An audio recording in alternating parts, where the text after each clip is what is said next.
இது ஒரு கேம் மட்டும் இல்ல. இது ஒரு கண்ணீர் கலந்த கேள்வி. ஒரு வீரர் கேமா இது? இல்லை என்றால் ஒரு மார்க்கெட்டிங் மேஜிக்கா? பேட்டில்ஃபீல்டு 6 சொல்வது, நாங்க உண்மைய காப்பாத்த போகிறோம். எங்க வீரர்களோட கதைய மையமாக்குறோம். எங்க கேம் ஒரு கிரவுண்டட் எக்ஸ்பீரியன்ஸ். நம்ம நம்பலாமா? நம்ம நம்ப ஆசைப்படுறோம். ஆனா கண்ணுல படுறது வேற. ஏனென்றால் கால் ஆஃப் டியூட்டில நிக்கி மினாஜ் ஆர்பிஜி தூக்கிட்டு நடக்கறாங்க. செத் ரோஜன் ஒரே சிரிப்புல ஆர்பிஜி வெடிக்கிறாரு. டோரா த எக்ஸ்ப்ளோரர் புலி போல ஒரு எல்எம்ஜி தூக்கிக்கிட்டு பேட்டில் ஃபீல்டுல கலக்குறா. அந்த வியூ கவுண்ட், அந்த வைரல் மீம்ஸ், அதுதான் இப்போ ஸ்ட்ராட்டஜி. இத பார்த்து EA கவலைப்படணுமா இல்ல தற்காலிகமாக தவிர்க்கணுமா? பேட்டில்ஃபீல்டு 6 இத தவிர்க்க போகுதுன்னு சொல்லிக்கிட்டு இருக்காங்க. ஆனா எத்தனை நாள்? பீவஸோட ஸ்கின் நல்லா விக்குது அப்படின்னா EAயும் ஒரு நாள் just one character cross over try பண்ணலாம். அதுக்கப்புறம் flood gate open. Battlefield becomes battle skins. இதெல்லாம் ஒரு அல்காரிதமின் மாஸ்டர் பிளான் மாதிரி இருக்கு.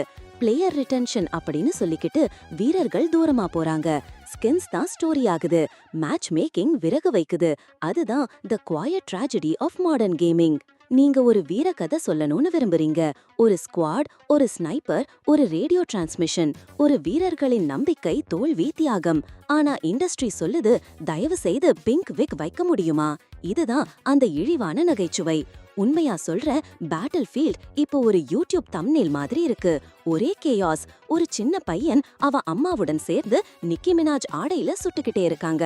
பக்கத்துல செத் ரோஜன் சிரிச்சுக்கிட்டே ஒரு ஆர்பிஜி விக்கறாரு. இது யுத்தம் இல்லை, இது ஒரு வியூஸ் ஜெனரேட்டர். பேட்டில்ஃபீல்டு 6 ஒரு கடமை. அது ஒரு அவசரமான அழைப்பு. இது கேமர்ஸ்கான ஒலிக்கூழாக இருக்கணும். ஆனால் EAயும் அதோட ஷேர் ஹோல்டர்ஸையும் அது எவ்வளவு நாள் விடுவாங்க? கிரவுண்டட் என்பது ஒரு ப்ராமிஸ். ஆனா அதை ஃபாலோ பண்ண வேணும் என்ற கட்டாயமில்லை. ஒரு நாளா EA சொல்றாங்க, neon Triceracop soldier limited edition buy now. அப்போ கேள்வி மீண்டும் எழும், பேட்டில்ஃபீல்ட் யாருக்காக? இது ஒரு போராட்டம்.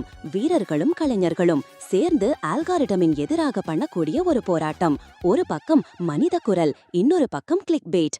பேட்டில்ஃபீல்ட் versus battle pass, honour versus hype.